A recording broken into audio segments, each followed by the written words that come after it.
savons pas ce qu'il est bon de dire, Seigneur, mais seulement ton esprit est capable de nous inspirer. C'est pourquoi, Père, nous prions ce soir, non seulement que les femmes soient touchées, mais aussi que les hommes soient interpellés. Nous demandons à ton esprit de prendre le contrôle. Je lui donne, Père, toute la capacité, Seigneur. Je me mets en arrière, afin qu'il prenne le contrôle de ce moment, Seigneur. Oh, Saint-Esprit, Saint-Esprit, prends le contrôle de ces moments. Prends le contrôle de ces instants. Sois devant, pour toucher les cœurs. Que les cœurs soient ouverts, prêts à recevoir, Père, prêts à entendre, à mettre en pratique, Seigneur. Que ta parole touche les cœurs ce soir. Qu'elle trouve un chemin, un accès. Qu'elle trouve un accès et un chemin. Tu as une œuvre à accomplir dans nos vies ce soir, Seigneur. Saint-Esprit, tu es capable. Tu es capable. Oh, nous ne sommes pas capables. Mais toi, Saint-Esprit, tu es capable. Tu es capable. Tu es capable. Tu es capable. De changer les choses. De transformer les vies.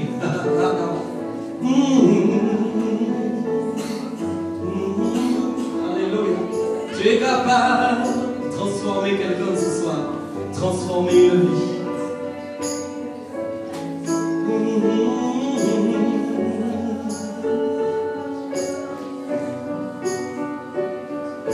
Tu es capable.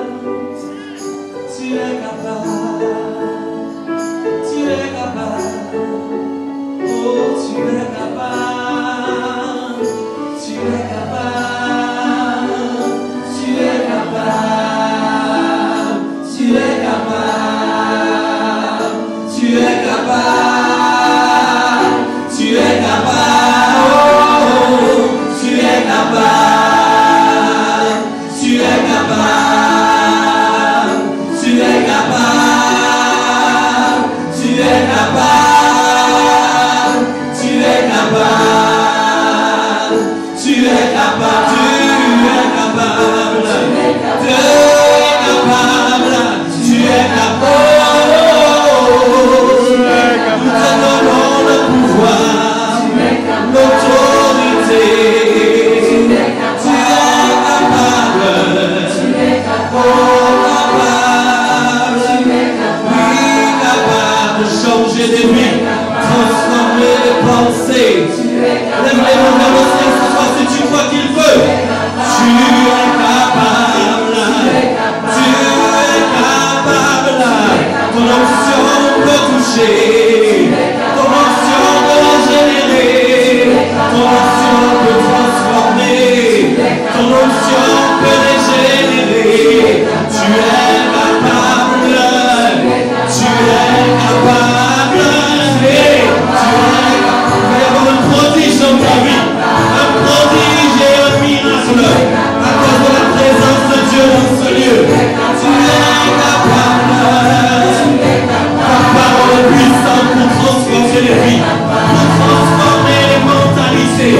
Nous désirons recevoir ce soir un message en haut. Tu es capable. Tu es capable. Tu es capable. Tu es capable. Oh, touche les vies. Transforme les cœurs. Tu es capable. Chantez. Tu es capable. Tu es capable. Si tu as la foi qu'il peut le faire. Si tu crois qu'il peut le faire. Tu es capable. Oh, tu es capable.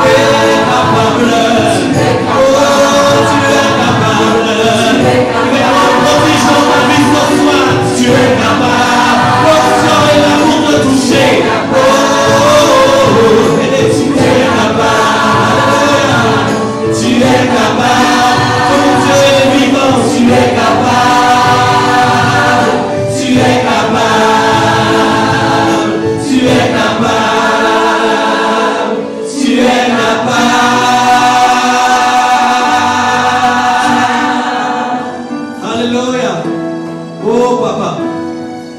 capable de faire des choses que notre esprit ne peut comprendre. Tu es capable de transformer des vies en un instant. Si ta parole trouve un cœur ouvert pour être transformé. Ce soir, nous voulons déclarer, les personnes qui sont ici ne sont pas là au hasard. Il va se passer quelque chose, Seigneur. Tu as commencé déjà depuis hier à travailler Saint-Esprit parce que tu as décidé d'accomplir une œuvre parfaite dans le cœur de ton peuple. C'est pourquoi ce soir l'Esprit te dit, et le cœur ouvert, sois disposé. Dis ce soir, je suis disposé à recevoir. Je suis disposé à recevoir. Dis ce soir, je suis disposé à entendre. Dis ce soir, je suis disposé à comprendre. Je suis disposé à comprendre.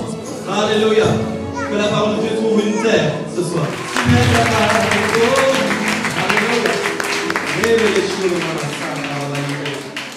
Tu es capable, Seigneur. Tu es capable de faire. Alléluia. Ok, je passe le bonsoir à tout le monde déjà dans un premier temps. À toute l'église. Amen. Et que nous puissions être tous et toutes bénis ensemble. Amen. Si tu peux dire à ton voisin, sois richement béni ce soir. Amen la bénédiction dans sa vie. Propage la bénédiction dans sa vie. Alléluia. Amen. Ok, nous rendons gloire à Dieu pour tout ce qu'il fait. Ok, je bénis aussi les personnes, s'il y a des personnes qui viennent pour la première fois à l'église. Et je prie vraiment que le Seigneur puisse vous bénir. Soyez les bienvenus. Amen. On a été bénis hier soir vraiment d'une belle manière. Qui a été béni hier soir d'une belle manière? Il est bon de remercier le Seigneur pour tout ce qu'il fait. Nous avons eu un moment savoureux hier soir. Je crois que le Seigneur, il y a beaucoup de gens qui ont pris des victoires hier soir. Amen. Beaucoup de gens ont pris des victoires. Et nous sommes un peuple appelé à prendre des victoires. C'est vrai que parfois il y a des échecs, mais nous sommes un peuple appelé. Dans ton appel, il y a la victoire. Alors c'est important que tu puisses saisir les victoires. Alors c'est vrai, on a dit ce soir, on va faire un culte particulier afin que les femmes et notamment les mamans soient honorées. Parce qu'il y a un jour de fête des mères dans le monde, n'est-ce pas, comme ils disent. Mais en fait, c'est juste une occasion de pouvoir encourager les femmes et les mamans. C'est tout. Nous le prenons comme ça. Nous ne sommes pas dans le rituel mondain. Amen. Mais nous pouvons aussi, d'ailleurs, honorer les femmes à d'autres instants aussi, et nous le faisons aussi. Amen. Mais nous voulons profiter de l'occasion pour vous bénir. Mais j'ai dit, c'est pas seulement pour les mamans, c'est pour toute l'église. Parce que parfois une maman a un fils, amen, et un papa aussi a des enfants. Alléluia. Donc c'était important que nous puissions partager ensemble ce message ce soir. Mais je crois que, si Dieu me le permet, que ce message va parler à tout le monde. Amen. Hier soir, on a parlé de beaucoup de choses très importantes, notamment de tout ce qui concernait la jeunesse. Nous avons parlé hier soir de cette deuxième jeunesse qui nous est offerte de la part du Seigneur. J'ai expliqué hier que, peut-être vous ne le saviez pas, mais que dans votre vie, il y a deux jeunesses. La première jeunesse correspond à la jeunesse que vous avez eue quand vous étiez dans le monde. Et quand vous donnez votre vie à Dieu, nous avons vu hier qu'il y a une deuxième jeunesse qui démarre, puisque la Bible dit, devenant enfant de Dieu, amen, vous redevenez des enfants. Et j'avais expliqué qu'effectivement, même dans toutes les définitions que vous pouvez chercher dans le dictionnaire, la jeunesse, c'est une période entre l'enfance et la maturité. Et j'ai expliqué hier combien il était important qu'au moment de la jeunesse, nous puissions marcher avec notre fiancé, parce qu'il y a un jour de mariage qui va arriver. Quand il y a fiançailles, c'est qu'il y a mariage prévu. Mais la chose qu'il y a, pour que les fiancés arrivent jusqu'au bout, le jour du mariage, il faut que les deux fiancés soient fidèles l'un envers l'autre, et donc qu'il n'y ait pas de tromperie. C'est pourquoi j'ai expliqué, si demain nous voulons nous marier avec le Seigneur, et que nous voulons être trouvés en tant que toujours la fiancée, il faut que nous soyons fidèles à Dieu dans tout ce que nous faisons. C'est pourquoi j'ai dit hier, dehors le péché de vos vies, je vais encore le dire ce soir, dehors tout ce qui concerne l'impureté, dehors tout ce qui concerne le mensonge, dehors tout ce qui concerne la fausseté, dehors tout ce qui concerne l'impudicité, dehors tout ce qui concerne l'iniquité et qui ne plaît pas à Dieu. Parce que chaque fois que vous péchez, chaque fois que nous péchons, nous sommes en adultère auprès de notre fiancé. Et parfois, j'expliquais, nous ne comprenons pas, nous honorons sur la terre les vrais fiancés, enfin pas les vrais, les fiancés de la terre, nous les honorons, n'est-ce pas? Les fiançailles de la terre, nous les honorons. Mais de quelle manière honorons-nous les fiançailles les plus importantes, c'est-à-dire les fiançailles spirituelles, celles qui vont nous conduire dans le royaume de Dieu? Tu peux faire les plus belles fiançailles que tu veux sur la terre, inviter le plus de monde que tu veux, manifester le plus de cadeaux, faire la plus belle décoration. Mais si jamais tu es loin de Dieu, tu ne seras pas là le jour du mariage, le jour où Christ reviendra. La bonne nouvelle, c'est que quand Christ revient, c'est le jour du mariage. Dis avec moi, c'est le jour du mariage. Alors la question, est-ce que tu seras là? Mais tout le monde aurait dû crier oui, normalement. Mais les gens ne sont pas encore motivés à entrer dans leur mariage avec Dieu. Vous devez être motivés. La Bible dit, ce sont les... Okay. Vas-y, les boxeurs. Je parle des violences spirituelles. Ceux qui ont soif de ne plus pécher. Ceux qui ont soif que leur vie doit maintenant changer, leur vie doit être transformée. Il y a une grâce dans ta vie, c'est que tu as reçu quelque chose de particulier qui te permet d'avoir la transformation dans ta vie. C'est le Saint-Esprit. Donc c'est juste une question de désir de cœur. Qu'est-ce que tu veux? Alléluia. Dis à ton voisin, qu'est-ce que tu veux? Qu'est-ce que tu veux? Voilà, il y a un homme dans cette salle, c'est pas pour l'élever. Mais en fait, quand j'ai prêché hier, j'ai vu ses yeux, j'ai dit waouh, waouh, waouh. Je lui ai dit ça hier soir. J'aime tellement quand les adultes deviennent enfants. Ça, c'est une expérience qu'aucun homme dans le monde ne peut tester, à part le Seigneur qui peut créer ça dans la vie de l'homme. Un homme à 50 ans, peut-être 40 ans, je ne sais pas, 70 ans, tu le regardes, tu vois un enfant. Est-ce que tu peux comprendre ça? J'ai vu ça hier soir.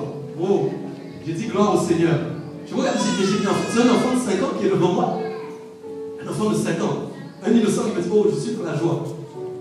Et ses yeux le disent, ses yeux brillent. Amen.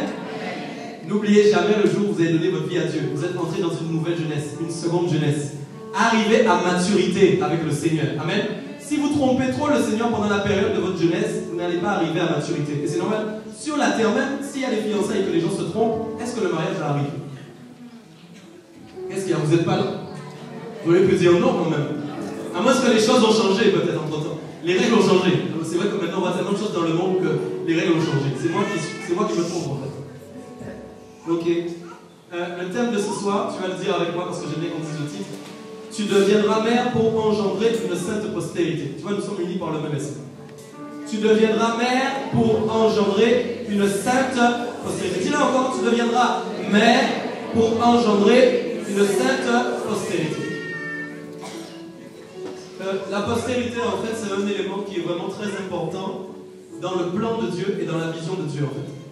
Sans postérité, nous ne serions pas là. Et sans aucune postérité aussi, il n'y aurait même pas la Bible entre nos mains. Okay? Donc la postérité, c'est un des éléments principaux que Dieu utilise dans sa parole pour amener son plan à accomplissement. Okay? Parce que la postérité, en fait, entre en jeu à cause de la descendance. Okay? Si vous êtes là aujourd'hui, c'est que vous êtes vous-même entré dans ce qu'on appelle la postérité de quelqu'un. Et cette postérité, nous pouvons dire, c'est la postérité d'Abraham, comme nous le disons, ou encore la postérité de Jésus-Christ jusqu'à ce jour, encore la postérité de David. Okay? Parce que de génération en génération, jusqu'à ce que Jésus vienne, que le Saint-Esprit soit donné, tous ceux qui ont reçu le Saint-Esprit aujourd'hui peuvent dire nous faisons partie de la postérité de Jésus-Christ. Mais ce que je veux te dire par là, c'est que pour que ça se fasse, il y a eu une mère. Il y a une mère. Il y a une mère. Alléluia. Tu me mets tellement bien dans l'onction que quand tu arrêtes, moi je suis coupé. Tu as vu? Alléluia. Toi et moi on travaille ensemble. Alléluia. C'est la vérité. Alléluia. Oh, qu'est-ce qui se passe? Qu'est-ce qui se passe? Oh, alléluia. Écoute bien. Pour que la postérité puisse naître, ok? Il y a eu, dis avec moi, une mère. Il y a une mère. Et je veux te dire, il y a eu des mères et des mères et des mères, en fait, qui se sont succédés pour que nous puissions arriver jusque-là. Amen. Et la chose a commencé déjà au départ, à partir même d'Abraham. Okay?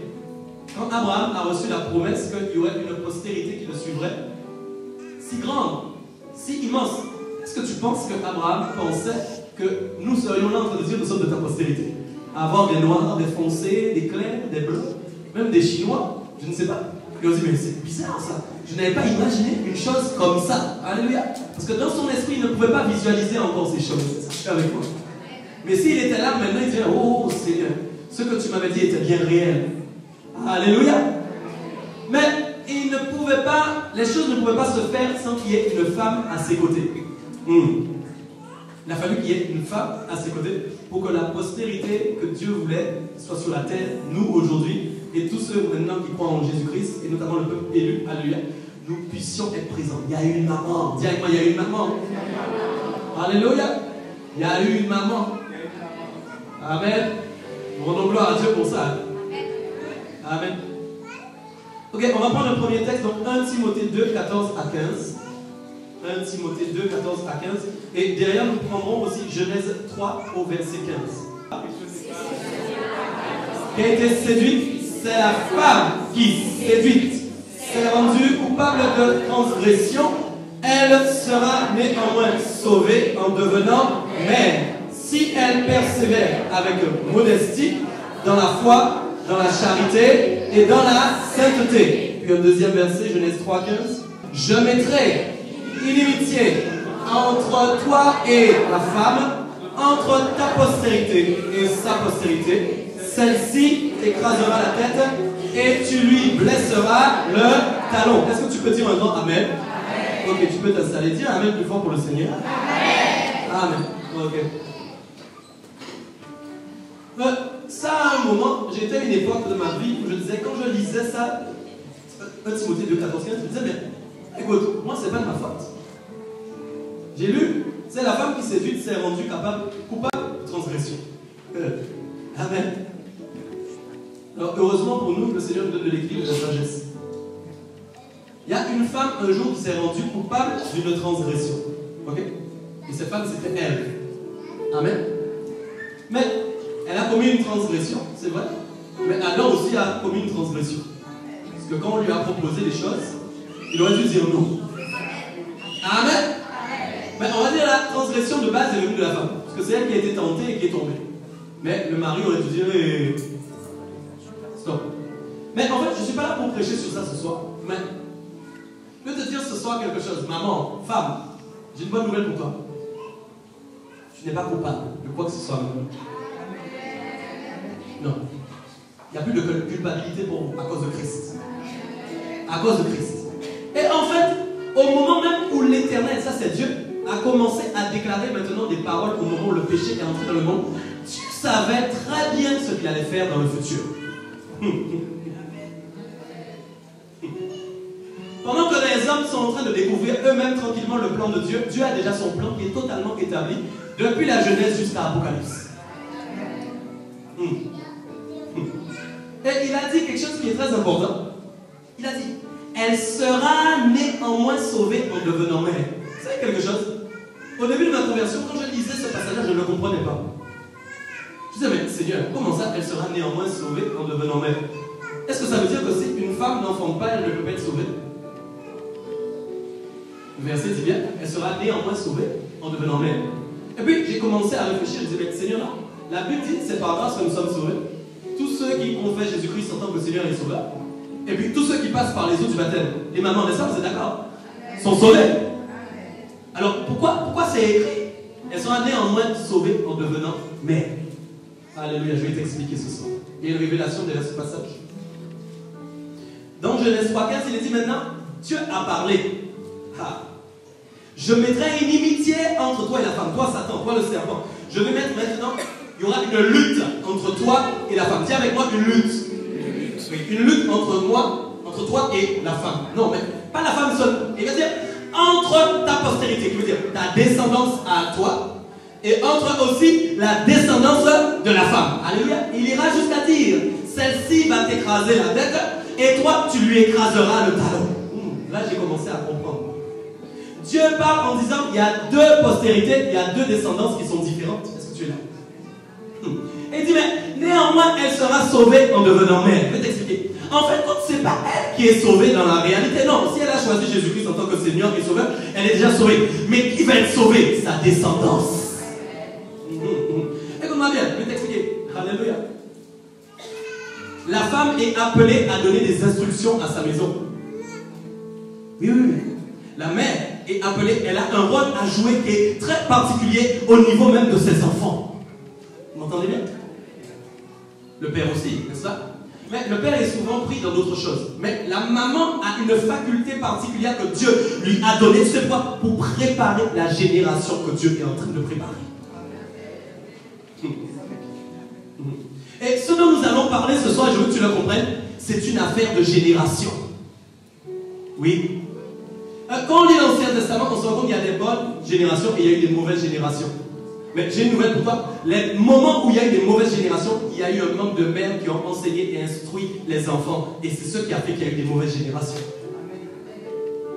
Est-ce que tu me comprends ce soir?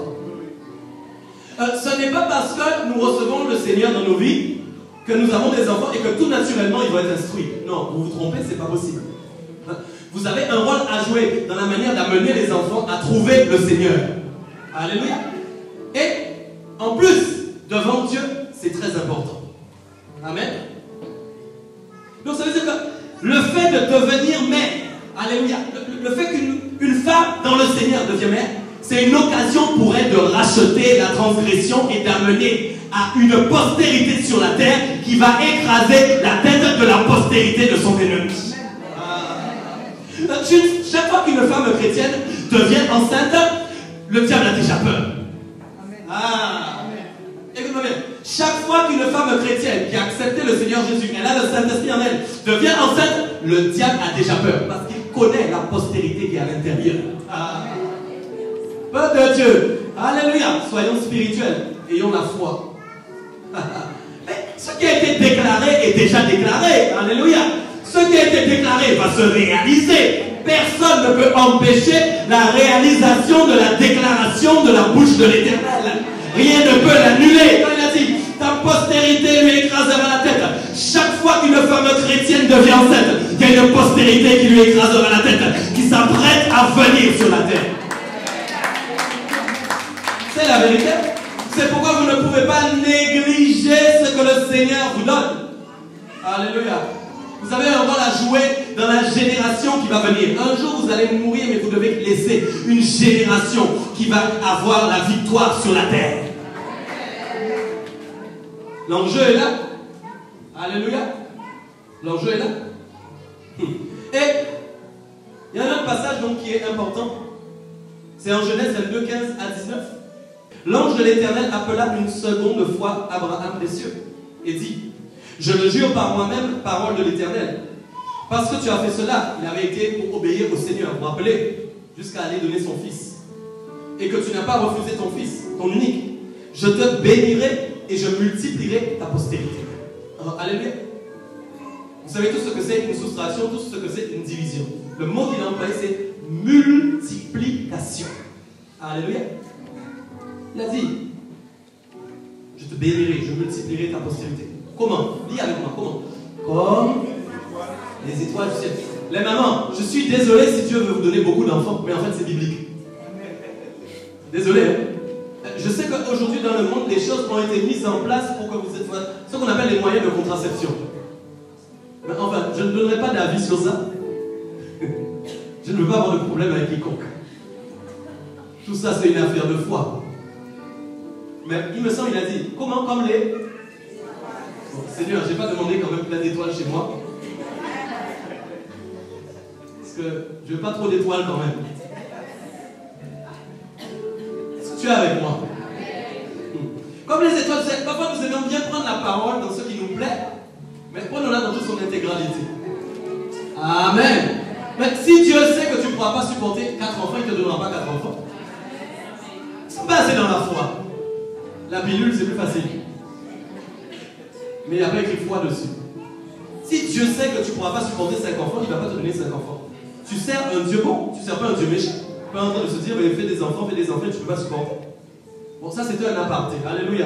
Je sens que l'église va se remplir d'enfants bientôt. Bon, alors, comme les étoiles du ciel et comme comment le sable qui est sur le bord de la mer. Alors, encore de la quantité.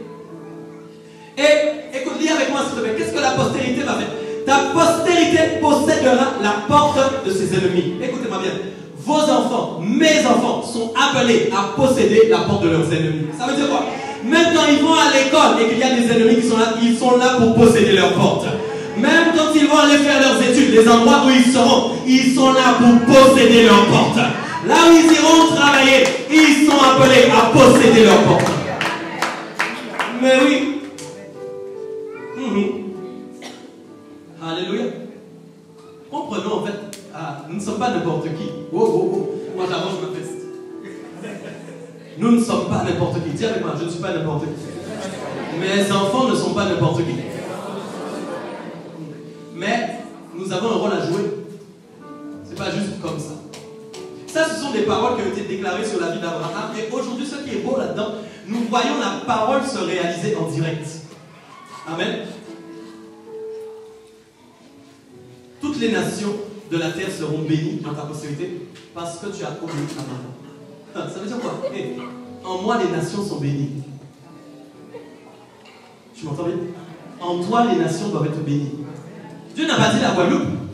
Les nations, les pays, les grandes villes, les grandes communes. C'est pourquoi il doit sortir des entrailles du peuple de Dieu, des ministres, des chefs. Non, mais c'est sérieux ce que je vous dis, Dieu. Quand maintenant le ventre est là, commence à déclarer au nom de Jésus. Il y a un ministre là, au nom de Jésus. La Bible, il a dit avant, des rois sortiront de toi. Des rois, est-ce que tu me comprends? Peut-être qu'il y a un président qui doit sortir de là. Alléluia. Je dis de là, je ne sais pas, moi j'aurais pas. Enfin si, j'ai quelque chose quand même. Parce que si nous ne sommes pas là, il n'y a rien aussi. Amen. Alors je vais voir un premier point avec vous. Le premier point c'est la femme de foi protège sa maison. Dis avec moi, la femme de foi protège sa maison. Amen. Et on va lire pour se faire Josué 2 au verset 3. À partir du verset 3. Je vais prendre beaucoup de passages ce soir parce que c'est un enseignement que je veux faire. Ok? Un des premiers points, les mamans, parce que c'est vous qui êtes à l'honneur ce soir, même si les hommes aussi doivent faire pareil, mais un des premiers points importants pour vos vies, et notamment pour votre maison, vous devez être des femmes de foi. Si vous manquez de foi, si vous avez l'impression que parfois il y a de l'incrédulité qui s'installe dans vos vies, s'il vous plaît, ce soir, prenez la victoire sur ces choses. Vous êtes des femmes de foi. Vous savez, Sarah avait un problème d'incrédulité. Et votre maman, là, qui s'appelle Sarah, qui était avec Abraham, elle avait un problème d'incrédulité. Quand on lui a dit, mais tu vas enfanter, quand elle a regardé à son âge, qu'est-ce qu'elle s'est fait? Elle s'est mise à rire. Comment cela est possible? C'est un esprit d'incrédulité. Quel que soit l'âge que tu as, si Dieu a décidé de te donner un enfant, il peut le faire. Même quand les médecins ont dit tu n'auras pas d'enfant, tu auras des enfants au nom de Jésus. Ce n'est pas de la volonté du médecin que tu aies des enfants, c'est de la volonté de Dieu que tu aies des enfants. Et encore, je vais te dire mieux, Dieu a soif qu'il y ait de plus en plus de postérité qui viennent de lui. Donc le désir de Dieu, c'est que les femmes chrétiennes aient des enfants. Ça, c'est la volonté de Dieu. Amen. Je précise, des enfants dans le Seigneur. Ne viens pas me dire de même pasteur, tu avais dit qu'il faut faire des enfants. J'ai trouvé qu'il le droit et puis j'ai fait. Non, je dis bien dans le Seigneur, avec un mari chrétien et une femme chrétienne. Moi, je veux faire des mariages avec des cotes. Tu m'entends bien? Je veux faire des mariages avec des cotes. C'est tout ce qui m'intéresse. Alléluia. La femme de foi protège sa maison. Ok, on peut lire donc. Le roi de Jéricho envoya dire à Rahab. Donc Rahab, c'était en fait une femme qu'on appelait en fait Rahab la prostituée. Ok? Comme quoi, tu peux être dans un état et devenir une femme de foi en un instant. Ah, écoute-moi bien. Écoute-moi. Au moment où on parle maintenant, tu es en train de te dire peut-être je suis une femme minable. Et en un instant, tu deviens une femme de foi. Parce qu'alors, on l'appelait Rahab la prostituée. Et le roi de Jéricho envoya dire fais sortir les hommes qui sont venus chez toi. Vous vous rappelez, à l'époque, Josué était arrivé et il avait envoyé des espions pour aller voir le pays. Et les espions sont arrivés chez Rahab. Le roi a dit de Jéricho, mais fais sortir les hommes qui sont venus chez toi. Ils sont entrés dans ta maison. Car c'est pour explorer tout le pays qu'ils sont venus. La femme prit les deux hommes et les cacha et elle dit, il est vrai que ces hommes sont arrivés chez moi, mais je ne savais d'où ils étaient. Et comme la porte a dû se fermer de nuit, ces hommes sont sortis. J'ignore où ils sont allés. Hâtez-vous de les poursuivre et vous les atteindrez. Alléluia. Mais comment une femme, elle ne connaissait pas les deux hommes qui étaient arrivés. Amen. Et le pire, c'est qu'elle prenait un risque. Écoute bien. Elle n'avait pas affaire avec n'importe qui. C'était le roi de Jéricho. Le roi de Jéricho, c'est-à-dire le roi d'une région. Ok? Donc il était armé. Est-ce que tu es là? Qui avait à ses ordres une armée qui pouvait la faire tuer à l'instant. Parfois, femme, Dieu va vous mettre dans des situations de défi. Des situations où vous devez utiliser la foi. Alléluia. C'est pourquoi ayez une relation particulière, une intimité particulière avec Dieu. Parce que Dieu a un rapport avec les femmes qui n'est pas tout à fait le même qu'avec les hommes. Femme, mère, future mère. Alléluia, future maman. C'est la vérité. Alléluia. Nous ne sommes pas des femmes, vous n'êtes pas des hommes. Alléluia. Et puis au verset 8, il a dit, avant que les espions se couchassent, lisons, Rahab monta vers eux sur le toit et leur dit, l'Éternel, je le sais, vous a donné ce pays. Disons, la terreur que vous inspirez nous a saisis, et tous les habitants du pays tremblent devant vous, car nous avons appris comment, à votre sortie d'Égypte, l'Éternel a mis à sec devant vous les eaux de la mer Rouge, et comment vous avez traité les deux rois des Amoréens au-delà du Jourdain, Sihon et Og, que vous avez dévoués par interdit. Il a dit, nous l'avons appris. Écoute-moi bien. Cette femme qu'on appelle pourtant Rahab la prostituée avait une faculté assez intéressante. Tu sais c'est laquelle? Elle avait une très bonne mémoire et elle avait de très bons souvenirs. Ce qui a fait que sa foi s'est déclenchée, c'est qu'elle avait réellement conscience des hommes qui étaient rentrés chez elle. Mais écoutez bien, vous pouvez très bien être là tranquillement en train d'écouter les informations et on vous dit oui, il y a eu des meurtres, il y a eu telles choses qui se sont passées dans telle région. Votre oreille a entendu ça, pourtant c'est à côté de votre maison, mais vous n'avez pas pris garde à ces choses. Résultat, les choses arrivent chez vous. Vous me suivez? Mais cette femme avait fait quelque chose. Elle avait porté attention réellement. Qui est ce peuple? Est-ce que tu m'entends bien? C'est-à-dire qu'elle n'avait pas juste entendu parler. Son cœur a pris conscience de qui était ce peuple. Et là, elle a dit, ouh, les hommes qui sont entrés chez moi, ce ne sont pas n'importe quels hommes. Alors à ce moment-là, elle a décidé de les cacher par la foi, au risque de sa vie. Alléluia. Au risque de sa vie. Et elle dit, nous l'avons appris et nous avons perdu courage, et tous nos esprits sont abattus à votre aspect. Car c'est l'Éternel, votre Dieu, qui est Dieu, en haut dans les cieux et en bas sur la terre. Elle va faire quelque chose, elle va déclarer que leur Dieu est Dieu. Alléluia. Et maintenant, je vous prie, jurez-moi par l'Éternel que vous aurez pour la maison de mon Père. Disons, ça c'est important. Pour la maison de mon Père, la même bonté que j'ai eue pour vous. Alléluia. Amen. Donc, au moment où Rahab fait cet acte de foi, écoute-moi bien, elle ne pensait pas en fait réellement à elle. Elle pensait à sa famille. C'est là où on voit l'importance qu'une mère a à jouer par rapport à son foyer. Alléluia. Par rapport à sa famille, par rapport à sa maison. La Bible même nous enseigne que suite à ce que Rahab avait fait, Rahab a résidé en Israël avec toute sa famille lorsqu'ils ont eu la victoire à Jéricho. Écoute-moi bien. À cause du fait qu'elle avait par la foi caché des espions, Josué lui a laissé l'Abyssal avec toute sa famille. À cause de sa foi. Alléluia. Si elle avait pris peur, si elle avait commencé à trembler, et si elle n'avait pas eu cet acte de foi, elle et sa famille n'auraient pas été sauvées. Est-ce qu'on se comprend bien? C'est pourquoi, mesdames, la foi est importante dans vos vies. Alléluia. Quand Dieu vous donne un enfant, vous devez avoir toute la foi nécessaire pour le protéger. Alléluia.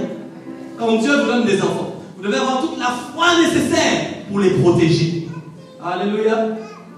Même si votre mari, je ne sais pas, n'est pas bien, même si votre époux est perdu, Dieu ne laissera pas une femme toute seule.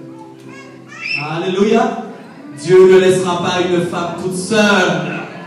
Dieu ne laissera pas une maman de sa postérité toute seule. Quand Dieu vous voit, il voit sa postérité. Alléluia.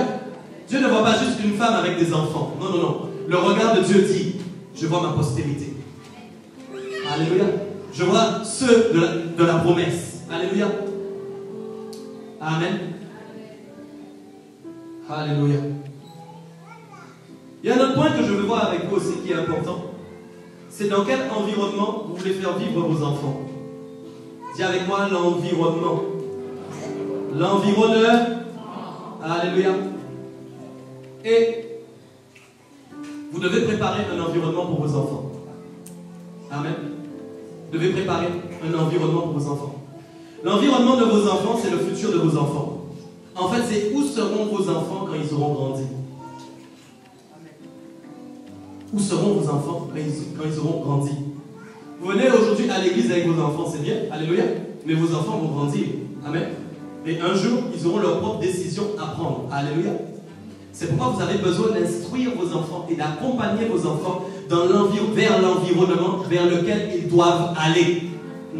Si nous ne donnons pas aux enfants ce dont ils ont besoin pour aller vers l'environnement où ils doivent aller, ils n'iront jamais vers l'environnement où ils doivent aller. Que de Dieu. Ne pensons pas que parce que nous sommes chrétiens seulement, ça suffit, c'est suffisant pour que nos enfants aillent dans l'environnement qui est prévu pour leur vie. Non, non, non, c'est pas vrai. Vous avez besoin de les instruire, vous avez besoin de les enseigner, vous avez besoin de leur parler du Seigneur, vous avez besoin de leur donner les exemples de la Bible, vous avez besoin de leur expliquer ce que Dieu a fait dans la parole pour qu'eux-mêmes ils aient soif de la parole, pour qu'eux-mêmes ils aient envie de suivre la parole, pour qu'eux-mêmes ils aient envie de trouver Jésus et qu'ils aillent dans l'environnement du Seigneur. Mais écoute bien, la Bible nous enseigne que Rahab et sa famille se sont retrouvés en Israël, ils étaient dans un environnement de victoire. Alléluia. Mais écoute-moi bien. Amen. C'est à cause de Rahab que la famille s'est retrouvée dans l'environnement. C'est à cause de la foi de Rahab que la famille s'est retrouvée dans l'environnement. Elle a eu un acte de foi, elle a fait quelque chose qui a transporté toute sa famille dans l'environnement de la victoire. Alléluia. Vous avez des actes de foi à faire aussi sur vos enfants, les mamans. Même quand vous voyez que vos enfants commencent à, je ne sais pas, à partir, vos enfants désobéissent.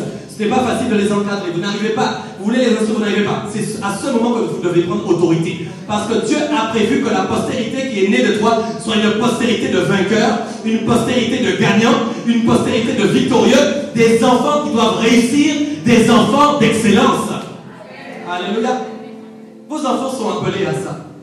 Amen. Vous devez le déclarer sur leur vie. Amen. Mais il y a un enjeu qui est important, les mères. Il faut que vous-même vous plaisiez à Dieu. Alléluia. Il faut que vous-même, votre vie plaise à Dieu pour que vous-même aussi, votre obéissance aille sur vos enfants. Alléluia. Vous savez quelque chose? Nos enfants deviennent souvent ce que nous sommes. Mais parfois on dit, mais Seigneur, pourquoi mon enfant est comme ça? Mais en fait, Dieu dit, mais en fait, pourquoi tu as fait ça? Pendant que toi tu es en train de dire, mais Dieu, pourquoi mon enfant est comme ça? Dieu dit, mais toi, pourquoi tu as agi ainsi? Alléluia. C'est pourquoi vous avez besoin d'appliquer la parole dans vos vies avec persévérance. Quand Paul a parlé, écoute-moi bien, Paul a dit quelque chose plus haut quand j'ai dit tout à l'heure, quand on lisait dans 1 Timothée 2, 14, 15, il a dit, elle sera sauvée en devenant mère. En fait, quand elle va permettre à la postérité donc, qui a été prévue au départ sur la vie d'Abraham, celle qui suit maintenant, celle qui est présente, effectivement, elle va faire naître une postérité qui doit amener la victoire aujourd'hui sur la terre. Alléluia.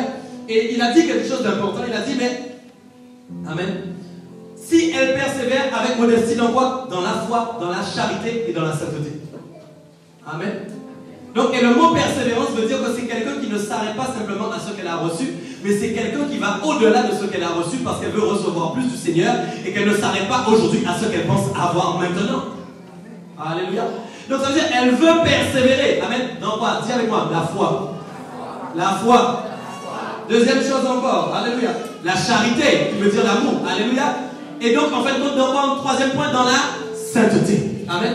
Donc ça veut dire, écoute-moi bien. J'explique. Alléluia. Tu peux être chrétien, tu peux être passé par les eaux du baptême, tu peux avoir reçu le Saint-Esprit, mais tu n'obéis jamais à Dieu. Alléluia. Tu es en train de détruire la postérité que tu as reçue. Parce que si toi-même, en fin de compte, tu n'es pas dans la foi, si toi-même tu n'es pas dans la charité, alléluia, si toi-même tu n'es pas dans ces éléments, qu'est-ce que tu vas pouvoir donner à ton enfant? Tu ne pourras donner à ton enfant que ce que tu as. Et alléluia. Mais si toi-même tu n'arrives pas en maturité spirituelle, tu ne pourras rien donner à tes enfants. Alléluia. On ne peut donner que ce qu'on a reçu. Alléluia. C'est pourquoi vous devez être rempli du Saint-Esprit. Alléluia. Vous devez être rempli de foi. Alléluia. Vous devez être rempli de charité. Alléluia. D'amour. Amen. Toutes ces choses doivent être en vous. Amen. Pour encourager vos enfants. Pour les mener à la victoire. Alléluia. Amen. Nous avons un rôle à jouer. Alléluia. Alors l'environnement, nous devons le prévoir. Vous devez tout faire pour permettre à vos enfants d'entrer dans l'environnement qui est prévu pour eux. Amen. Il faut aussi faire quelque chose d'autre. Préserver les générations futures. Et on va lire Juge 2, 7 à 13. Autant pour moi. Juge 2, 7 à 13. Le peuple servit l'Éternel pendant toute la vie de Josué et pendant toute la vie des anciens qui survécurent à Josué et qui avaient vu toutes les grandes choses que l'Éternel avait faites en faveur d'Israël. Josué, fils de Nun, serviteur de l'Éternel, disons, mourut âgé de 110 ans. On l'ensevelit dans le territoire qu'il avait eu en partage à Timnath-Héres, dans la montagne d'Éphraïm, au nord de la montagne de Gash. Toute cette génération, disons, toute cette génération fut recueillie auprès de ses pères. Et il s'éleva après elle une autre génération qui ne connaissait point l'Éternel, ni ce qu'il avait fait en faveur d'Israël. La Bible dit quoi? Il y a eu une première génération, celle qui est venue en fait après la mort de Josué. Et en fait, ça c'était une génération qui suivait le Seigneur. Alléluia. Écoute-moi bien. Tu peux avoir 2 enfants et que tes 2 enfants aient choisi et décidé de suivre le Seigneur. Pourquoi? Parce que tu les as instruits, tu les as enseignés, donc tu leur as permis de trouver le Seigneur. Amen. Mais maintenant, ne voilà pas que ces mêmes 2 enfants ont aussi 2 enfants, chacun. Mais en fait, ils n'enseignent pas leurs enfants, ce qui fait 4 enfants. Alléluia. Ils ne les instruisent pas. Qu'est-ce qu'il va faire? Les enfants qui sortiront d'eux, ce sera une autre génération qui ne sera pas instruite et donc qui ne connaîtra pas l'Éternel. Le seul moyen de connaître l'Éternel, il faut parler de l'Éternel. Il faut raconter l'Éternel. Il faut dire ce que l'Éternel a fait. Il faut apprendre aux enfants ce que l'Éternel faisait dans sa parole. Est-ce que nous sommes d'accord? Alléluia. C'est quoi? Il a dit quand Josué est décédé, quand il est parti, la génération qui était là, c'était une génération qui suivait l'Éternel. Mais il dit plus loin, effectivement, il y a eu une autre génération. Okay? Et il dit, cette génération ne connaissait pas l'Éternel, ni ce qu'il avait fait en faveur d'Israël. Donc il y a 2 points. C'est-à-dire qu'on ne leur a pas parlé en fait de qui était Dieu lui-même. Alléluia. Et on n'aura pas non plus témoigné de la faveur de Dieu sur le peuple d'Israël. C'est-à-dire, qu'est-ce que Dieu avait fait pour Israël? Alléluia. C'est là où on parle en notion de témoignage. Quand Dieu fait quelque chose dans vos vies, vous devez témoigner à vos enfants de ce que Dieu a fait dans vos vies. Il faut que l'enfant apprenne à savoir que Dieu peut réaliser des choses dans vos vies. Comme ça, il aura envie aussi que Dieu réalise des choses dans sa propre vie. Ce qu'on appelle la faveur, c'est la faveur de Dieu dans nos vies. Tout ce que Dieu réalise dans nos vies et qui est extraordinaire, qui ne dépend pas de nous, que nous n'avons pas pu réaliser par nous-mêmes, qui est prodigieux et qui prouve que Dieu est Dieu et qu'il est vivant. Alléluia. Il faut que nos enfants aient soif de trouver ça dans leur vie. Pour que le jour où ils vont se retrouver dans une situation où ils se disent rien n'est possible, pour dire je sais qu'un jour papa a fait appel à Dieu et Dieu a réalisé ça dans sa vie. Je sais qu'un jour maman m'a dit j'étais dans la détresse et quand elle a appelé Dieu, Dieu l'a fait. Qu'est-ce que l'enfant va faire? Il ira appeler Dieu aussi. Mais la Bible nous instruit que comme ils n'ont pas assez entendu parler de Dieu et qu'on ne leur a pas assez expliqué la faveur de Dieu dans leur vie, qu'est-ce qu'ils ont fait? Ils ont été vers d'autres dieux. Mais c'est normal. Quand tu ne trouves pas de solution, quand tu étais dans le monde, qu'est-ce que tu faisais? Tu allais vers d'autres dieux. Tu allais vers des sorciers. Tu allais vers des magiciens. Tu allais vers des voyants, tu essayais de trouver. Pourquoi? Parce qu'avant toi, il n'y a pas quelqu'un qui t'a parlé de Dieu et il n'y a pas quelqu'un qui t'a dit Dieu est capable de créer le miracle dans ta vie. Dieu peut réaliser l'impossible dans ta vie. Il n'y a pas eu quelqu'un pour te le raconter. Mais la bonne nouvelle, c'est que parfois il y a un temps pour chaque génération. Et que si tu es là aujourd'hui, c'est que tu es entré dans la dimension de la génération qui peut amener une nouvelle génération qui sera instruite et qui sera enseignée par la parole de Dieu pour réaliser la volonté de Dieu sur cette île. Oh, nous ne faisons pas des enfants juste pour faire des enfants. Nous n'avons pas des bébés pour dire oh il est beau, il est magnifique, il a de beaux yeux. Alléluia. Je sais que nous aimons bien faire ça, moi aussi le premier. Mais ça ne s'arrête pas là. Si tu regardes des bobos, il est bobo, il est bobo, il est bobo, il est bobo, il sera beau mais il sera vide. Ok? Donc ça veut dire que tu dois regarder ton enfant quand tu le tiens. Waouh! Je tiens entre mes mains la postérité d'Abraham. Je tiens entre mes mains la postérité de David. Cet enfant est venu sur la terre, ce n'est pas le fruit du hasard. Parce que déjà, il est déjà lui-même dans une disposition de vainqueur. Parce que sache une chose, avant même qu'il sorte de mes entrailles, il y avait déjà une course. Et que le premier qui arrivait, c'était le vainqueur. Donc celui qui est sorti, c'est le vainqueur. Celui qui est sorti, c'est le victorieux. C'est celui qui doit être sur la terre pour réaliser la volonté de Dieu. Quand il vient sur la terre, il entre dans une dimension générationnelle de ceux qui sont appelés à accomplir des miracles et des prodiges sur la terre. Il rentre dans une dimension générationnelle de ceux qui doivent parler de la parole de Dieu. C'est pourquoi il y a des mères qui doivent prier pour leurs enfants. Il y a des mères qui doivent éplucher leurs genoux pour des enfants. Il y a des mères qui doivent jeûner pour leurs enfants, qui doivent réclamer la postérité d'Abraham, celle qui va faire de grandes choses, celle qui est appelée. Votre génération est une génération d'élus. Alléluia. Ne faisons pas des enfants juste pour faire des enfants en pensant oui simplement j'ai envie de faire un enfant. Non. Voyons la portée spirituelle. Tu sais pourquoi? En fait, c'est pas facile de venir sur la terre maintenant.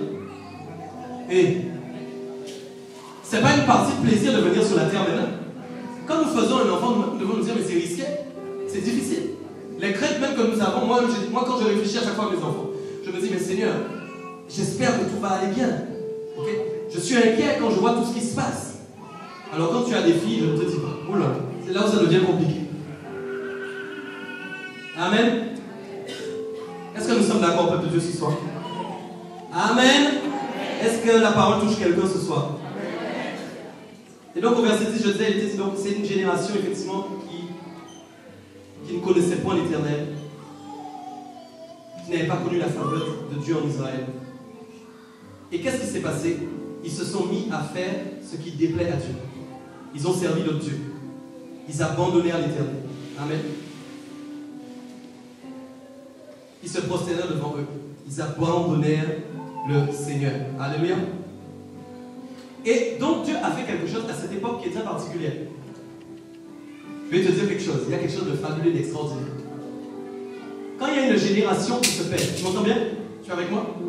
Quand il y a une génération qui est en train de se perdre, je parle de génération appelée, celle qui est appelée du Seigneur, ça veut dire qu'il y a une mère qui va se lever bientôt. Écoute bien ce que je te dis. La Bible dit que, écoute, à l'époque des juges, Dieu en avait tellement assez du péché que Dieu a décidé de nommer des juges. Je ne sais pas si vous avez lu déjà le livre des juges, mais Dieu nommait des juges en fin de compte pour ramener le peuple à l'obéissance. Ils étaient là pour quoi? Un juge, c'est quoi? Voilà, justice. Alors, tu ne dois pas faire ci, tu ne dois pas faire ça, sinon tu seras condamné, sinon tu auras telle sentence, etc. Mais malgré que Dieu mettait des juges sur la terre, c'était compliqué. La Bible nous enseigne que dès que le juge mourait, les gens allaient retourner à leur désobéissance. Et suis-moi bien, c'est très important ce que nous sommes en train de dire, il y a une profondeur importante. Normalement, Dieu n'avait pas besoin de mettre des juges. Et je t'explique. Comme il n'y a pas eu assez d'instructions et assez d'enseignements sur la nouvelle génération qui est arrivée, ça a poussé Dieu à mettre des juges. Vous me suivez ou pas? Mais la chose qu'il y a, c'est que comme le cœur n'était pas préparé à connaître Dieu, chaque fois que le juge disparaissait, les gens retournent à ce qu'ils ont l'habitude de faire. Parce qu'à la base, en profondeur, leur cœur ne connaît pas Dieu. C'est pourquoi ne permettez pas à Dieu que vous deveniez des juges pour vos enfants. Non. Permettez à votre enfant de connaître Dieu pour que vous n'ayez jamais besoin de devenir un juge. Ah. Parce que qu'est-ce qui va se passer? Je vous explique. Les mamans, si vous n'instruisez pas vos enfants correctement sur la parole, si vous n'instruisez pas, si vous ne les enseignez pas correctement, voilà ce qui va se passer. Ils vont vous voir venir à l'église, ils voient qu'il y a plein de choses qui se passent avec Dieu, tout ça, oui c'est bien. Mais en fait leur cœur ne peut pas apprendre à connaître Dieu. Ça c'est la première chose. Mais comme vous savez en fait ce qui plaît à Dieu, ce qui déplaît à Dieu, n'est-ce pas? Vous savez. Vous savez, vous, alléluia. Qu'est-ce qui va se passer? Quand ils vont commencer à vous déplaire d'abord, parce que vous allez voir qu'ils vont commencer à faire des choses qui ne sont pas en rap, qui sont contraires à la parole de Dieu. Vous savez qu'est-ce qu'ils vont se faire? Vous allez vous-même devenir des juges. Oui, c'est pas bon ce que tu fais. C'est pas bien. Si jamais maintenant tu meurs, tu vas en enfer. Et écoute-moi bien. Maintenant tu vas. Voilà qui vous allez devenir. Et écoutez bien ce que je vous dis. Non. Dieu ne nous a pas appelés à ça. Non, non, non. Dieu nous a appelés à enseigner nos enfants à la base pour qu'ils grandissent eux-mêmes et qu'ils aient soif de Dieu. Alléluia. Je veux dire, l'enfant n'a pas seulement besoin d'entendre parler de Dieu. Non, il doit voir Dieu accomplir des choses dans vos vies. Pourquoi je dis, si vous n'expérimentez pas Dieu vous-même, quel témoignage vous allez donner à vos enfants?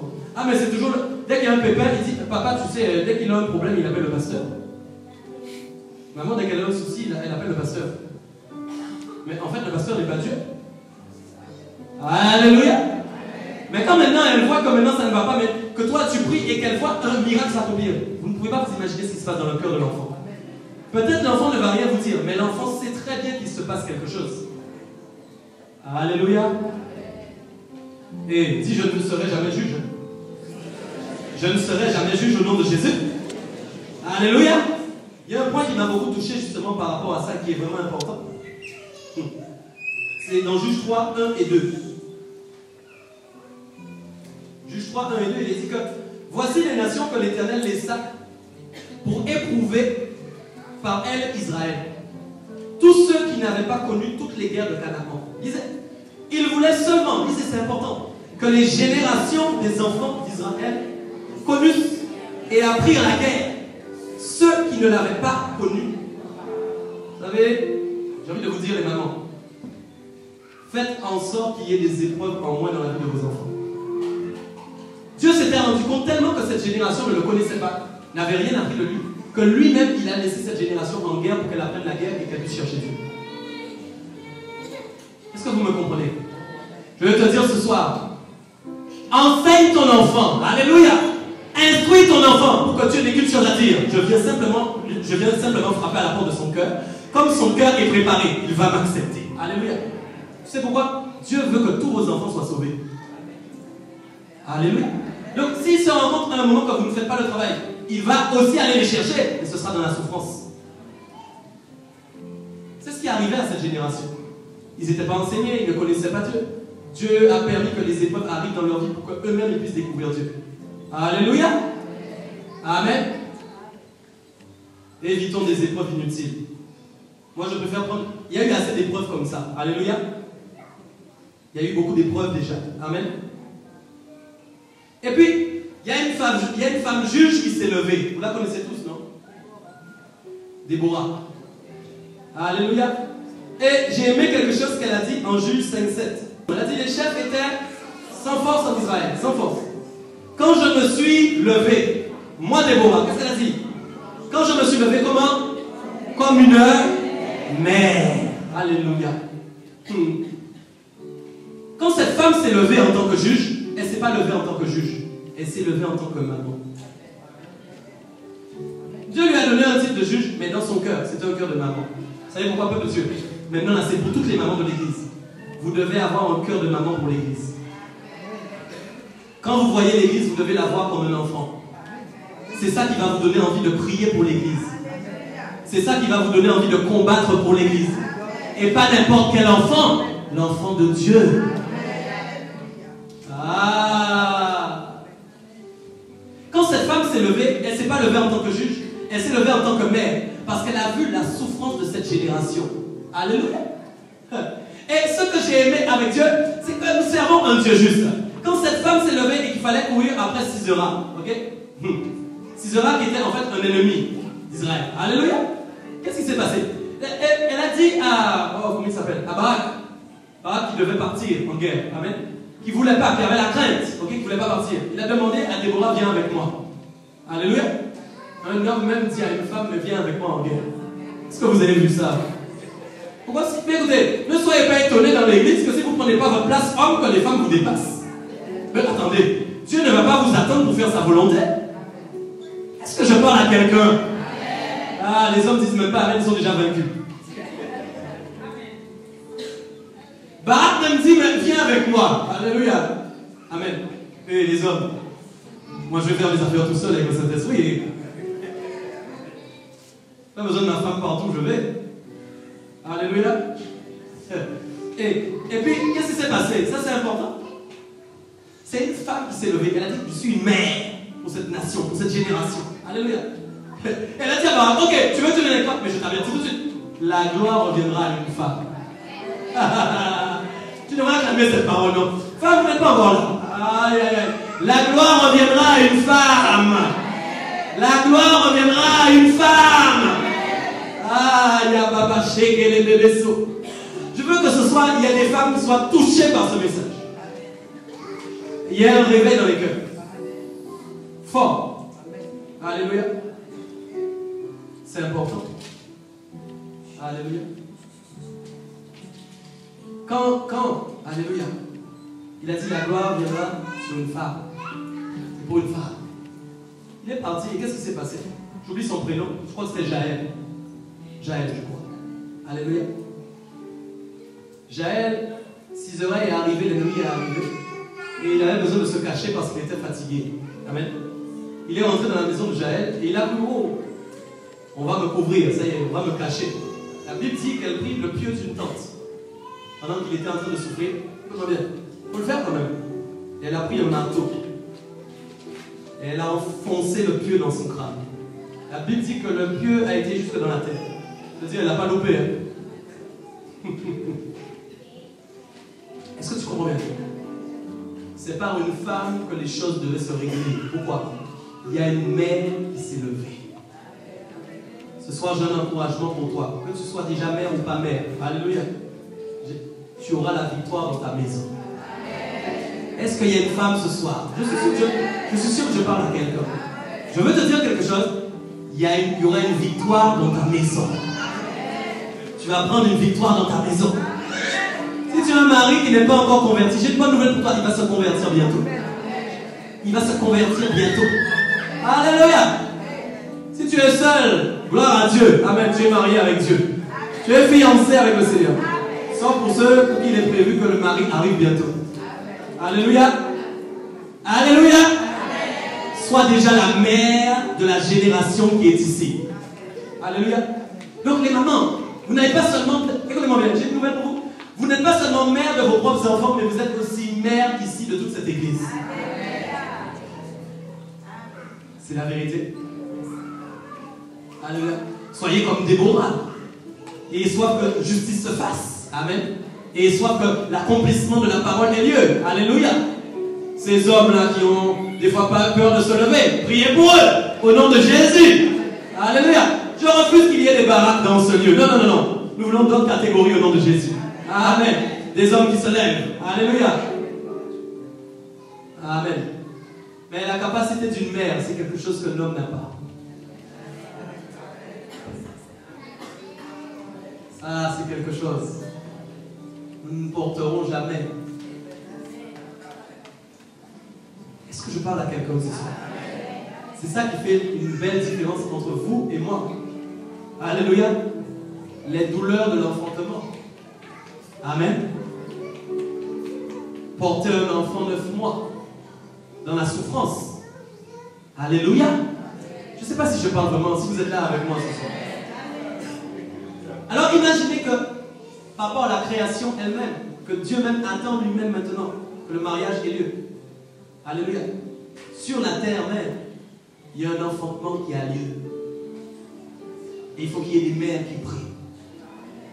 Il faut qu'il y ait des mères qui prient pour cette génération. Quand vous lisez ce tableau, ça doit être gravé chez vous aussi en train de prier. Je prie pour la génération qui doit se lever.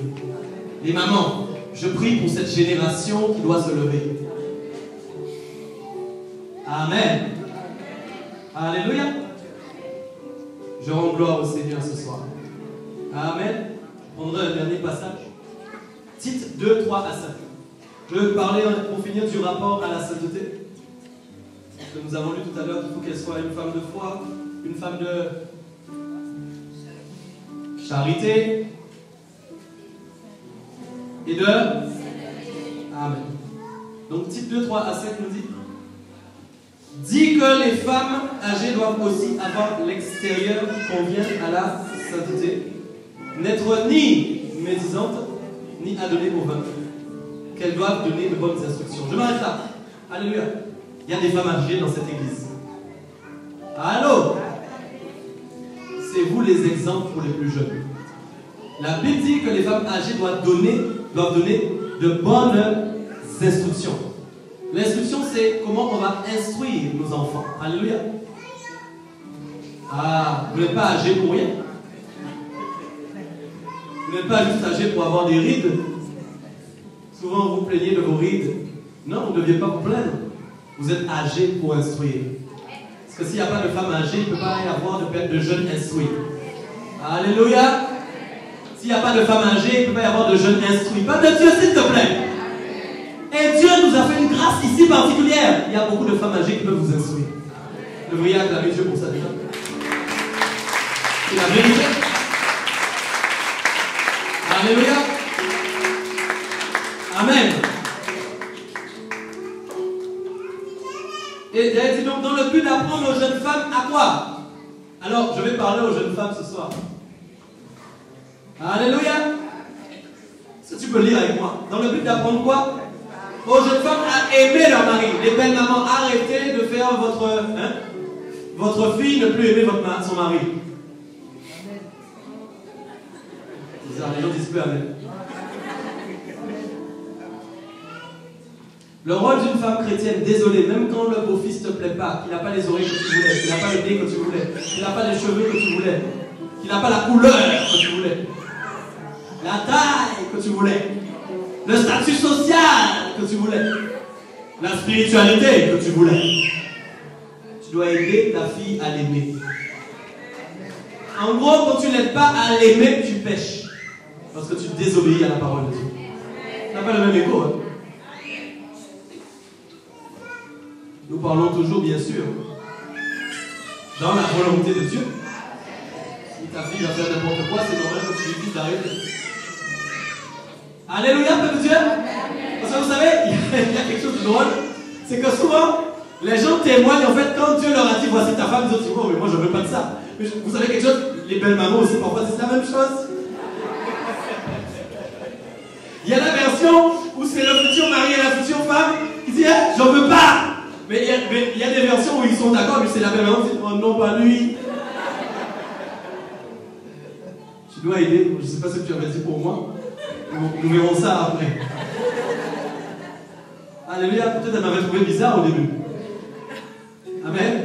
Elle s'est dit, mais peut-être ma mère aussi l'avait trouvé bizarre, je ne sais pas. C'est vrai, non? Mais elle doit m'aider, ma mère doit m'aider à l'aimer. Est-ce que tu comprends ce que je suis en train de te dire? Elle doit m'aider à l'aimer. Si elle fait le contraire, elle est en train de pécher.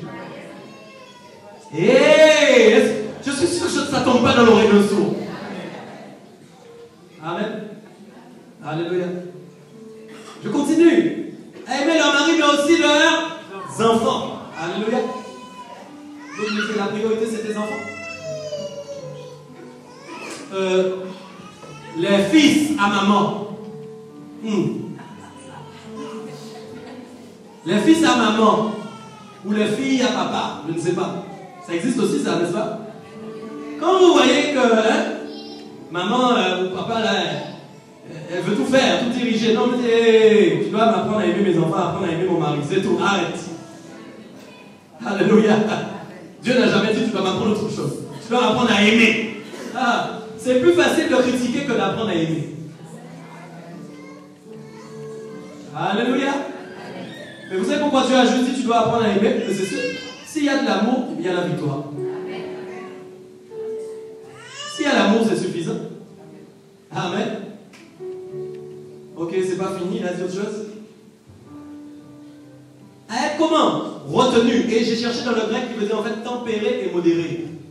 Ok, donc jeune femme. Si la prophétesse vient voir une jeune femme de l'église et lui dit tu dois te calmer, tu n'as pas intérêt à te rebeller parce que tu auras des problèmes avec toi. Allô, allô? La femme âgée est appelée à reprendre les jeunes. Si elle voit que tu t'habilles avec une jupe qui est jusque là, mais comme moi, quand je prêche, tu es assis, moi tu me déranges. Il faut qu'elle te reprenne. Et je préfère que ce soit elle parce que moi je serais gêné de venir te le dire. Est-ce qu'on se comprend? Je ne suis pas venu pour voir des choses bizarres. Ok?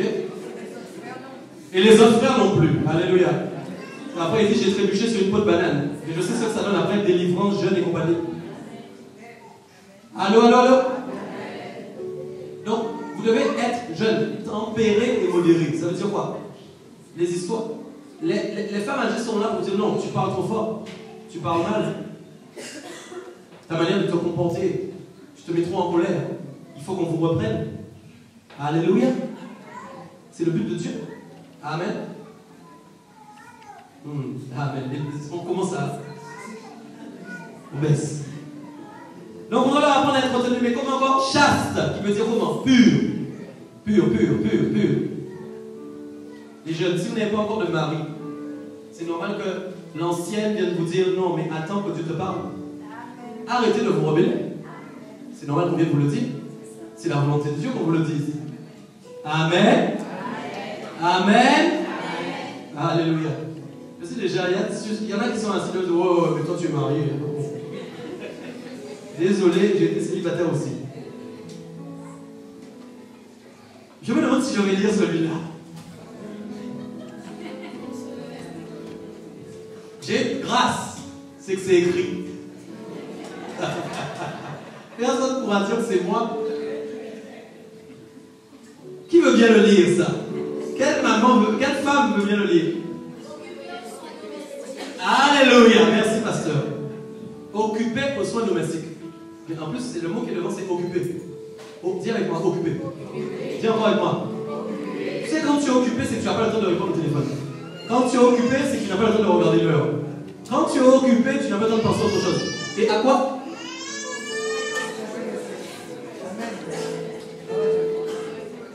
Tu devrais acclamer. C'est difficile d'acclamer. Occupé au soin domestique. Non mais, écoute-moi bien. Si jamais une ancienne de l'église vient chez toi, tu es une jeune mariée, et quand elle arrive, elle est obligée de faire ça.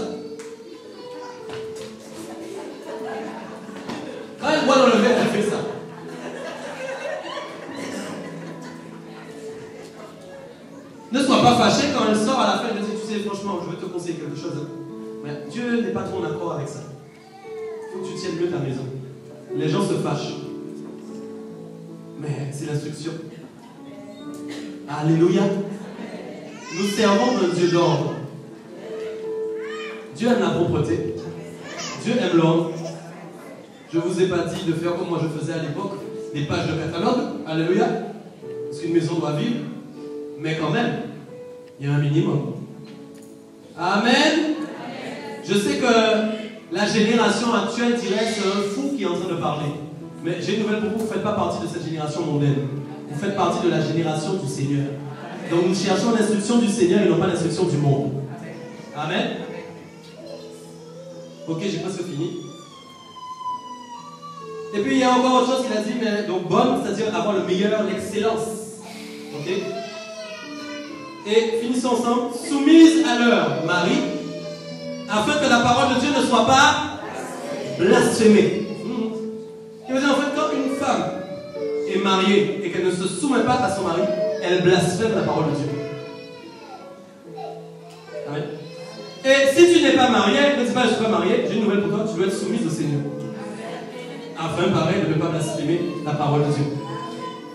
Ça veut dire que dans la soumission à Dieu et dans la soumission au mari, il y a quelque chose de puissant. Par rapport à la parole de Dieu. Alléluia. C'est pourquoi il y a ce grand mystère qui nous explique que la femme doit être soumise à son mari comme Christ, comme l'Église est soumise à Christ. Et que l'homme doit aimer aussi sa femme comme Christ a aimé l'Église. Alléluia. Il y a un grand mystère là-dedans. Alléluia. Pourquoi hier nous avons parlé tellement de jeunesse. Amen. On dit, tu dois être avec ton fiancé. Alléluia. Amen. Il y a un mystère là-dedans. Le mystère du mariage. Pas seulement sur la terre, mais le mystère du mariage spirituel. Alléluia. Oh, alléluia. Amen. Mais tant que tu es sur la terre, maman, tant que tu es femme, tu es appelé à amener une génération, une postérité qui doit ressembler à la parole de Dieu. Alléluia. C'est pourquoi tu dois commencer toi-même à mettre en place des choses dans ta vie qui te permettent de refléter cette maman de cette génération. Tu es appelé une grande maman par le Seigneur. Alléluia. Les enfants que Dieu te donne, ce sont des instruments pour la gloire de Dieu. Ce n'est pas n'importe qui. Alléluia. Alors ce soir, moi je veux dire quelque chose. Si tu n'étais pas dans cette dimension, à partir d'aujourd'hui tu vas entrer au nom de Jésus. Soyez modérés. Qu'il n'y ait pas de parole dans votre bouche qui sorte qui ne soit pas la gloire de Dieu. Amen. Faites attention à toutes ces choses. Alléluia. Est-ce que tu peux dire un grand amen ce soir? Et si tu es content, acclame la parole de Dieu. On va faire le louange de Dieu. Alléluia.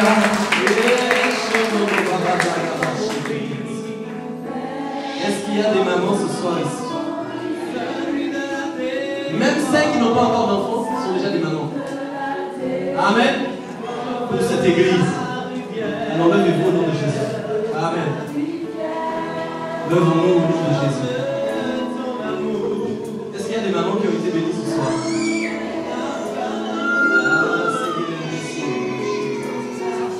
Amen. Nous allons lever les mains vers le ciel. Laissez la place pour la suite. Amen. Nous allons demander au Seigneur ce soir de faire en sorte que notre couple déborde.